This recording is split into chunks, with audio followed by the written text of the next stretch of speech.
नमस्कार मेरे प्रिय भाई और बहनों। भारतीय राष्ट्रीय कांग्रेस पक्ष ने इस देश को स्वतंत्रता दिलाई है। कई महामानव और राष्ट्रीय नेताओं का निर्माण किया है। देश के विकास की नींव डाली है। देश के विभिन्न क्षेत्रों का विकास किया है। सभी समाज घटकों को न्याय दिया है। ऐसा है भारतीय राष्ट्रीय कांग्रेस पक्ष। नई रोटी, नया कपड़ा, नया मकान, नई जिंदगी देने वाला भारतीय राष्ट्रीय कांग्रेस पक्ष है। भारतीय राष्ट्रीय कांग्रेस पक्ष में कौन कौन से नेता हुए हैं? शुरू में लोकमान्य तिलक, न्यायमूर्ति रानडे,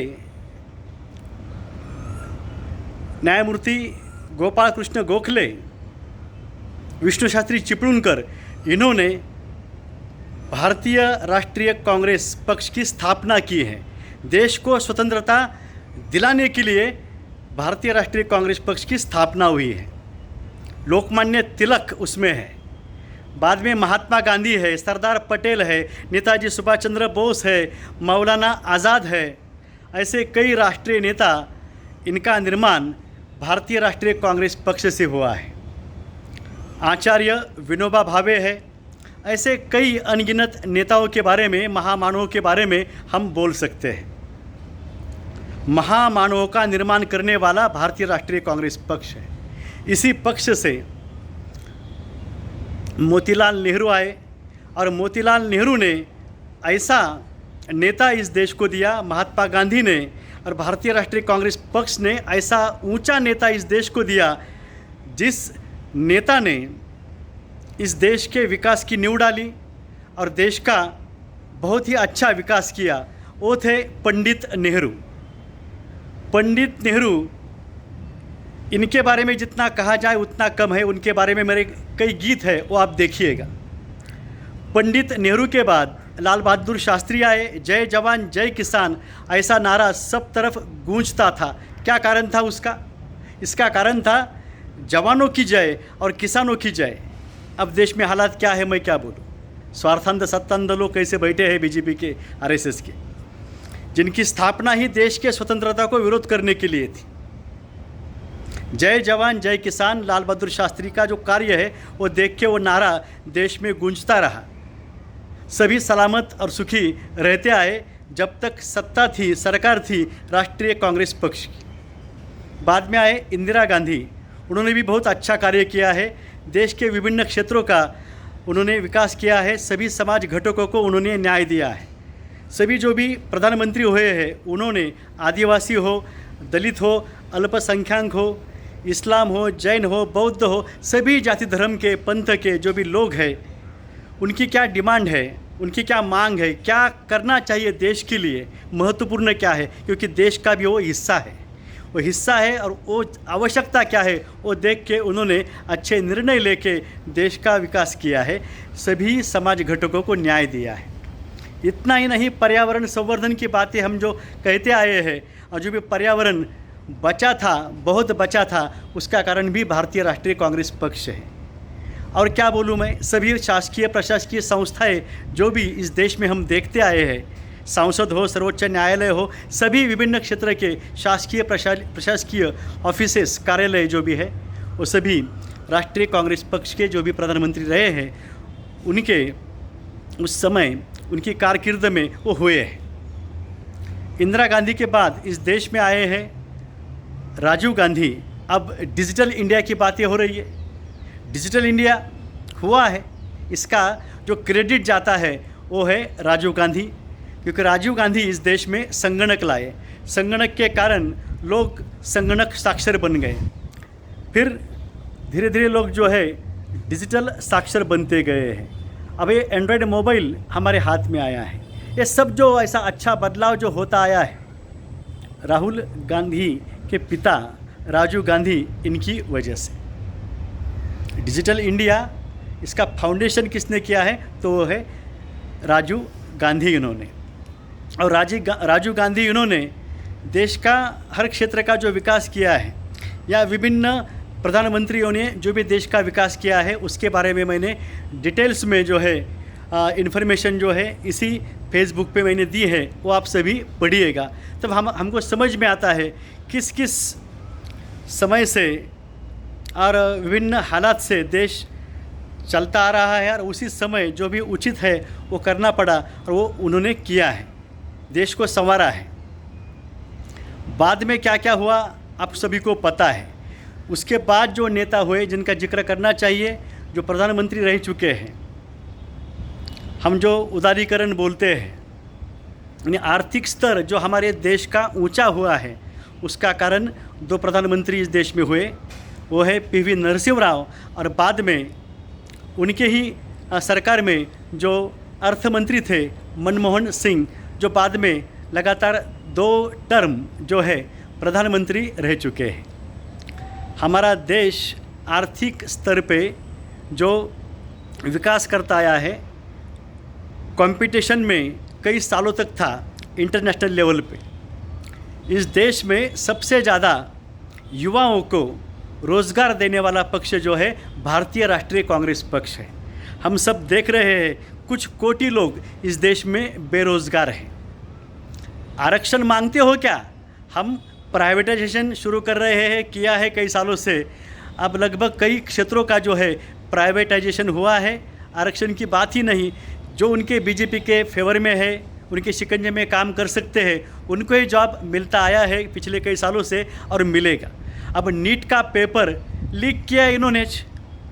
इन्हें ये पीढ़ियाँ जो है फ्रस्ट्रेट करना, नर्वस करना, इन्हें तकलीफ़ देना, ध्येय विहीन करना, ये इनका ये नया षड्यंत्र चालू है।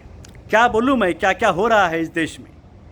महंगाई बढ़ रही है, बेरोज़गारी बढ़ रही है, दुर्घटना हर दिन चालू है। हर दिन कुछ हज़ार लोग ये किडनीज और ऑर्गन्स के रैकेट्स के लिए ये लोग दुर्घटना करते हैं। इनको सत्ता में ज़्यादा दिलचस्पी नहीं है बीजेपी आरएसएस को। अगले 100-200 साल का इन्होंने तय किया है। इन्होंने देखा 4-5 पीढ़ियाँ बहुत अच्छी पढ़कर विकास कर रही है, सभी अच्छी ज़िंदगी ऊंचे लेवल की लोग जी रहे हैं। विभिन्न समाज घटक जो पीछे थे वो आगे आए हैं। तो ये क्या कर रहे हैं, धीरे धीरे आरक्षण नहीं है, प्राइवेटाइजेशन शुरू किया है, जॉब जो वो चाहे उनको देंगे, यानी एमपीएससी यूपीएससी की भी आवश्यकता नहीं, वो जो कहेंगे वहाँ पे जॉब मिल सकता है, वो किया है उन्होंने वैसा। और कहाँ कहाँ क्या क्या हो रहा है, कौन सी योजनाओं के बारे में आपको एक बात बताना भूल गया मैं। जो भी कांग्रेस की अच्छी योजनाएं हैं ना, वही योजनाएं चालू है, कुछ उन्होंने बंद किए हैं, और जो भी चालू है ना वो लगभग सभी योजनाएं कांग्रेस की है। नाम बदल डाला है, आप देखो फिर से पढ़ो, आपको समझ में आएगा। और देश में क्या हो रहा है, देश की कुछ लाख लड़कियां देश के बाहर बेची गई है। हर दिन सैकड़ों लड़कियां जो है बेची जाती है। क्यों? टाटा का प्राइवेटाइजेशन क्यों किया इन्होंने? क्यों किया? क्योंकि टाटा को देना है। एयर इंडिया का प्राइवेटाइजेशन क्यों किया? क्योंकि बाद में वो टाटा को देना है, वो चलाना है। राकेश मिस्त्री वो प्रयत्न कर रहे हैं, ये भांडाफोड़ होना चाहिए। तो सितंबर 2022 में एक्सीडेंट में उन्हें मार दिया, क्योंकि वो टाटा के प्रमुख थे। उनको समझ में आया था कि टाटा का इस्तेमाल जो है, जिनको ये चलाने को दिया है एयर इंडिया हवाई जहाज़, उसके द्वारा लड़कियां इस देश के बाहर बेची जा रही है। अब मोदी का स्वागत देश के बाहर अमेरिका, अरब कंट्रीज, कई देशों में क्यों हो रहा है? क्योंकि मोदी चलते रहे, रैकेट्स चलते रहे, किडनीज ऑर्गन्स के, वेश्या व्यवसाय के, मर्डर्स के, रैकेट्स के, खून के, करप्शन के, इसलिए स्वागत हो रहा है। मणिपुर जल रहा है इधर, तो भी मोदी का स्वागत अमेरिका में डोनाल्ड ट्रंप करता है किसी के द्वारा। जो बाइडेन नहीं करते वहाँ के, तो पर्दे के पीछे बुरे लोग होते हैं। क्या बोलूँ, कितना बोलूँ इनके बारे में? जितना बोलूँ उतना कम है। तो फिर से आपको मेरी विनती है, जो भी इस देश में प्रधानमंत्री हुए हैं बहुत ही अच्छे हुए हैं। कौन से? भारतीय राष्ट्रीय कांग्रेस पक्ष के, वो सभी अच्छे थे, महामानव के लेवल के थे। और ये लाल बहादुर शास्त्री और पंडित नेहरू तो महामानव थे। अब इतना ही कहना है कि अच्छी विरासत है तो चलनी चाहिए। माफिया राज, रावण राज नहीं चाहिए। इनको सत्ता में दिलचस्पी नहीं है, आरएसएस बीजेपी को। वहाँ क्यों बैठना है? क्योंकि डर लगता है सत्ता गई तो जेल में जाना पड़ेगा, इसलिए वहाँ पे उनको बैठना है। और वहाँ बैठ के जो कर रहे हैं पिछले कई सालों से, वही इनको करना है बाद में। आपको पता है रशिया और चाइना में क्या किया है, जब तक वहाँ के प्रेसिडेंट जिंदा है तब तक वही प्रेसिडेंट रहेंगे, ऐसा वहाँ का कायदा कानून किया है। वहाँ पे भी आरएसएस इनका कार्य कर रहा है। अब मोदी का वैसा करेंगे, जब तक मोदी जिंदा है उसको जिंदा रखेंगे। काय के लिए? जब तक तू जिंदा है, तुझे प्रधानमंत्री बनना है, हम जैसा करेंगे वैसा तुझको करना पड़ेगा। क्या करूं, कितना बोलूं मैं? ये रावण राज माफिया राज चलाना है या सबको सुख और सलामती देने वाला जो पक्ष है भारतीय राष्ट्रीय कांग्रेस पक्ष? क्यों विभिन्न पक्ष के लोग इंडिया में सब इकट्ठा हो रहे, क्यों हो रहे? हम सबको सुखी सलामत रहना है और आने वाली पीढ़ियों को भी सुखी सलामत रहना है। मैं किसी पक्ष का प्रवक्ता नहीं हूँ, ना था ना होगा। मैं भारतीय राष्ट्रीय कांग्रेस पक्ष यानी भारत, भारत यानी कांग्रेस, यही समीकरण था। अब राहुल गांधी मेरे बड़े भाई जैसे हैं, मैं देख रहा हूँ उनको, पिछले कई सालों से देख रहा हूँ। कितना ऊंचा व्यक्तित्व है उनका, समर्पण भाव उनका कितना ऊंचा है, कितना अच्छा कार्य कर रहे हो राहुल गांधी। 19 जून 1970 में उनका दिल्ली में जन्म हुआ। पिता राजीव गांधी है, माँ सोनिया गांधी है। वो बचपन से देख रहे हैं अपनी दादी की कहानियाँ। दादी को उन्होंने महसूस किया है। अपने दादी के जो पिताजी हैं पंडित नेहरू, उनकी भी कहानियाँ उन्होंने महसूस की है। इतना ऊंचा खानदान, इतना ऊंचा पक्ष, महामानव जैसे लोग, अच्छे अंतकरण के लोग, अच्छे हृदय के लोग, और वहाँ पे मेरा जन्म हुआ, कितना फ़ख्र उन्हें महसूस हुआ। उनकी पढ़ाई होती रही, सेंट कोलंबस स्कूल में हुई, दून विद्यालय में, सेंट स्टीफन कॉलेज दिल्ली में उनकी पढ़ाई हुई। बाद में वो चले गए कैम्ब्रिज यूनिवर्सिटी, जहाँ पे उन्होंने फ्लोरिडा में रॉलिंस कॉलेज में जो है उन्होंने कला स्नातक की उपाधि वहाँ पे उन्होंने प्राप्त की है। बाद में उन्होंने हार्वर्ड यूनिवर्सिटी में जो है, हार्वर्ड विश्वविद्यालय में, वहाँ पे कैम्ब्रिज विद्यापीठ में हार्वर्ड महाविद्यालय, तो गलती हो रही है ऐसा मुझको लग रहा है। बाद में राहुल गांधी जो है कैम्ब्रिज यूनिवर्सिटी में वहाँ पे पढ़ने को गए, और वहाँ पे जो है ट्रिनिटी कॉलेज, जहाँ पे पंडित नेहरू इनकी भी पढ़ाई हुई थी, वहाँ पे उन्होंने एमफिल की जो उपाधि है वो प्राप्त की है। यानी ये उच्च शिक्षित है। नरेंद्र मोदी की जो डिग्रियाँ है ग्रेजुएशन की, वो भी बोगस है, और राहुल गांधी बहुत ऊंचे हैं। अब राहुल गांधी और नरेंद्र मोदी, इनमें फ़र्क क्या है पता है? राहुल गांधी यह माफिया नहीं है, यह हिटलर नहीं है, यह दुर्घटना करते नहीं है, अच्छे चरित्रवान इंसान है, अच्छी आदतें उनको है, उनको देश जोड़ना है। मोदी माफिया है, हिटलर है, देश को तोड़ना है, उन्हें देश को बेचना है, देश के लोगों का, बहुजनों का, दलितों का, महिलाओं का शोषण करना है। कितने लगाव से राहुल गांधी 2004 से कार्य कर रहे हैं, हम सभी देख रहे हैं। क्या देख रहे हैं हम? राहुल गांधी इनको देख रहे हैं। कैसे देख रहे हैं? अमेठी, उत्तर प्रदेश और वायनाड, केरला, यहाँ से उन्होंने लोक प्रतिनिधित्व किया है। वो वहाँ के लोकसभा क्षेत्र से, मतदार संघ से वो चुन के आए हैं। 2004 से वो सांसद है राहुल गांधी। अच्छा कार्य करते हैं, लोगों से मिलते हैं, किसी की भी कोई समस्या हो, कोई मुश्किल है, वो आधी रात को भी वो फ़ोन उठाते हैं, उनकी मुश्किल जो है वो उसे सॉल्व करते हैं, उसका हल निकालते हैं। ऐसे है राहुल गांधी। अब मोदी क्या कर रहे हैं? वो स्टडी कर रहे हैं, रिसर्च कर रहे हैं, वो सब देख रहे हैं कि मोदी देश को बेच रहे हैं, कैसे बेच रहे हैं वो भी वो देख रहे हैं। यानी इस देश से 16 लाख कोटी कर्जा जो है अमीर लोगों का माफ़ किया है। गौतम अदानी जैसे कई जो भी लोग हैं, क्यों माफ़ किया? उनको दिया था कागज़ पे या कहा था जब हमको चाहिए इलेक्शन में आप दो, हम तुमको नहीं मांगेंगे। कितने लोग, कई लोग हैं, यानी कम से कम 11 से 12 लोग हो सकते हैं, बड़े रिच लोग, जिनको इन्होंने कर्जा दिया 16 लाख कोटी, इन 1000 कोटी 2000 कोटी ऐसे 16 लाख कोटी रुपए का कर्जा इन्होंने माफ़ किया है। किसानों का या किसी युवाओं का इन्होंने माफ़ नहीं किया है। राहुल गांधी ना डरते हुए मोदी के विरुद्ध बोलते हैं, ऐसे ही नेता इस देश में चाहिए। भांडाफोड़ करने वाले, बोलने वाले, यह उनकी काबिलियत है कि वो प्रधानमंत्री बन सकते हैं। वो डरते नहीं किसी से, जो सच है वो बोलते हैं, न्याय के लिए लड़ते हैं। अब सत्य और न्याय के लिए लड़ते हैं, लोगों से मिलना है, लोगों को क्या लगता है देश के बारे में, उनकी समस्या क्या है वो जानने के लिए उन्होंने क्या किया।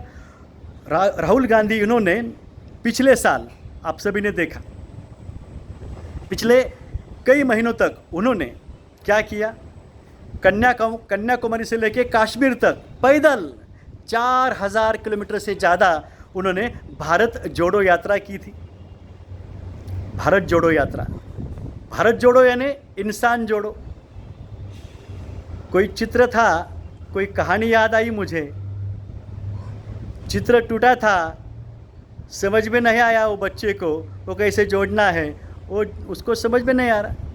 वो देख रहा, एक कुछ टुकड़े थे, उसने जो चेहरा था वो जोड़ दिया उसने, और उसे पलटा, बाद में समझ में आया वो भारत का नक्शा जुड़ गया था। कैसे हुआ? इंसान जुड़ गए, जोड़ दिए तो भारत भी जुड़ जाता है, एक हो जाता है। यह मेरे जैसे किसी अध्यापक ने कहा होगा, बोला होगा, या उनको कुछ इंडिकेशन किया होगा, या उनको भी लगा होगा। जो भी है वो पूरा जो है क्रेडिट उनका है, उनकी सोच का है। 4000 किलोमीटर पैदल चलना ये कोई छोटी बात नहीं है, और बड़े लगाव से और बड़े प्यार से। कितनी छोटी छोटी बच्चियाँ, युवा, माताएं, पिताएं, बूढ़े लोग, बुजुर्ग लोग, उनको कितने प्यार से गले लग रहे हैं, और वो भी लग रहे हैं, उनकी आंखों से वो सब समझ में आता है कितना लगाव उनको देश के सभी लोगों से है। अब इस साल उन्होंने न्याय यात्रा शुरू की। उन्होंने मणिपुर जो जलाया बीजेपी आरएसएस ने, मणिपुर के किसी गांव से उन्होंने वो यात्रा शुरू की, न्याय यात्रा, कुछ महीने पहले। और मार्च में जो है बम्बई में वो जो न्याय यात्रा है उसका समापन जो है, या समारोह जिसे कहते हैं, वो बम्बई में हुआ है। क्यों कर रहा है ये सब? पद के लिए नहीं, इस देश का नेतृत्व ऐसा चाहिए, इतना अटूट बेडर होना चाहिए, इतना अच्छा और श्रेष्ठ होना चाहिए कि जो इन लोगों को उनकी गलतियों का एहसास बता दे, उनको बता दे कि आप गलत कर रहे हैं, आप नेता है, इस देश के प्रधानमंत्री है, और इतने घटे आप निर्णय ले रहे हैं, इतना बुरे तरीके से ये चला रहे हैं। आपको कितनी बार विनती की, सोशल मीडिया पर टूट पड़े, तो भी आप में कुछ फर्क नहीं पड़ता, क्योंकि ईवीएम को हैक करके आप हर बार आते आए हैं और आएंगे, इसलिए वो बोल रहे हैं। यानी कुछ भी वो बोले तो उनको टीका टिप्पणी करना, उन पर एक्शन लेना। और ये जो दुर्घटना कर रहे हैं मोदी शाह जैसे लोग, हर दिन कुछ हज़ार लोग ठहरा के मार रहे, देश के कुछ कोटि लोग मार रहे हैं, दुनिया के कई कोटि लोग इन्होंने मारे हैं, इन पर कार्रवाई नहीं होती। गोधरा गुजरात हत्याकांड करने वाले यह लोग, 20,000 से ज़्यादा लोग इन्होंने ठहरा के मारे हैं। मणिपुर में सैकड़ों लोग इन्होंने मारे हैं, कितने लोगों के घर जलाए हैं, इन पर कोई भी कार्रवाई नहीं है। क्योंकि ईडी हो, यानी सुप्रीम कोर्ट तक सभी लोग जो है, सीबीआई, सीआईडी, पुलिस, कोर्ट, सभी इनके शिकंजे में। करे तो क्या करे? कितना टूट पड़े सोशल मीडिया पे, कितने एप्लीकेशन इनके बारे में दे। इसको उपाय एक ही है, दे मेरे प्रिय देश के भाई और बहनों, आप राहुल गांधी, इनके बारे में मैं जो बोलता हूँ वही सच है, ये मत समझो। आप उनके बारे में जो विकिपीडिया है वहाँ पे जाओ, उनकी इन्फॉर्मेशन आप लो, उनके बारे में जो भी वो बोलते हैं, वो जो कार्य करते हैं, राष्ट्रीय कांग्रेस पक्ष ने क्या कार्य किया है, जो भी प्रधानमंत्री रह चुके उन्होंने क्या क्या कार्य किया है, वो आप सभी देखिएगा। वो कितने श्रेष्ठ है, कितने ऊंचे नेता है, वो आप देखिएगा और आपको समझ में आएगा। कोई भी ऑप्शन नहीं है, ऑप्शन है बीजेपी आरएसएस को हटाने का, उनको न्यूट्रल करने का, तो वो है भारतीय राष्ट्रीय कांग्रेस पक्ष, इंडिया आघाड़ी, महाविकास आघाड़ी। और इसके मुख्य नेता जो है वो है राहुल गांधी। वो सचमुच के वो जननायक है। सचमुच के जननायक हैं। वो तैयार हो चुके हैं कई सालों से, अवसर दे दो। जब मनमोहन सिंह दूसरी बार जो है इस देश के प्रधानमंत्री बन रहे थे, उन्होंने कहा राहुल गांधी मेरे बेटे जैसे हैं, उनकी काबिलियत है, उनको दो। वो बोले नहीं, आप ही संभाल सकते हैं, मेरी काबिलियत है लेकिन आप इस टर्म भी आप रहिए। ये त्याग जो कर सकते हैं वो राहुल गांधी है। राहुल गांधी इन्हें प्रधानमंत्री पद देने का अवसर यही है। अगर वो वहाँ पे नहीं बैठ गए ना मेरे प्रिय भाई और बहनों, माफिया राज, रावण राज चलता रहेगा। हम जितने जिंदा है, कई महीने पहले बोला था मैं जिंदा हूँ, बोल रहा हूँ, आपसे भी महसूस कर रहे हैं। क्या होगा पता नहीं। हमले हुए मुझ पे कई बार हुए, कैसे हुए, क्या क्या हुए, समय आने पे सब बताऊंगा मैं, जो बताना है। हाँ, तो बोलने की बात यह है, अखिल भारतीय राष्ट्रीय कांग्रेस पक्ष, इंडिया के जो भी उम्मीदवार हैं, और इंडिया के हो, भारतीय राष्ट्रीय कांग्रेस पक्ष हो, और महाविकास आघाड़ी पक्ष के जो भी उम्मीदवार हैं, उन्हें ही आप कृपा करके जो है वोट दीजिएगा। क्योंकि हर सांसद जो है इनमें से ही चुन के वहाँ पे जाना चाहिए, जो अच्छा कार्य कर सकता है, बेडर होके, अटूट होके अपने मतदार संघ को न्याय दे सकता है। एक भी बुरा आरएसएस बीजेपी का वहाँ पे गया तो 5 साल में, एक टर्म में वो कई हज़ार लोगों को मारता है। नहीं, उसे चुप बैठना पड़ता है। बीजेपी आरएसएस के कार्यकर्ता और जो नेता है वो रैकेट्स में मारते रहते, क्योंकि इनको किडनीज ऑर्गन से इन्हें एक आदमी को मार दिया तो कुछ हज़ार, हाँ, कुछ कोटि मिलते हैं। एक आदमी को मार दिया। अब कोरोना भी इन्होंने किया, कोरोना था क्या नहीं उसके बारे में मैंने डिटेल में बोल दिया है। ठहरे के मार दिया इन्होंने। मोदी मौत की मशीन लाया है, पता है, जून 2022 में। उसमें क्या है पता है, वो मशीन ऐसी है कि उसमें से शुद्ध अशुद्ध खून जो है समझ में आता है। मेरे प्रिय भाई और बहनों, ऐसी कौन सी भी मशीन नहीं है जिससे शुद्ध अशुद्ध, यानी